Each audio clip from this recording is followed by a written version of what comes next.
اوس خو ګرمي هم ډیره ده او ډیر یخ اوبه څښل مو پښتورګي در خرابوي. د ډیرو یخو اوبو څخه ډډه وکړئ. د جالو په ژولو باندې د انسان د دماغ ټوله حصه فعاله سي. د سپرم د کموالي لپاره پخې پلي ډیره فایده لري. د کیوي د جوس په څښلو سره د انسان د بدن وینه پوره کیږي. د انسان د بدن هغه یوازینۍ برخه ده چې وینه نسته پکښې کې. د سترګو کره ده چې ټوله هوا د اکسیجن د لارې اخلي. د پیاز سپینول په وخت کې ژاولې وژوئ، په دې سره مو سترګې اوښکې نه کوي. د انسان زړه د دربېدو په وخت کې دونه زور پر راځي چې وینه 10 متره غورځولی شي.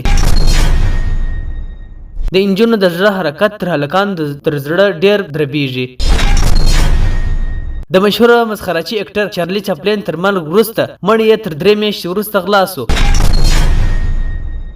ایسلینډ یوازینی ملک دی چې غوماشې نشته پکښې.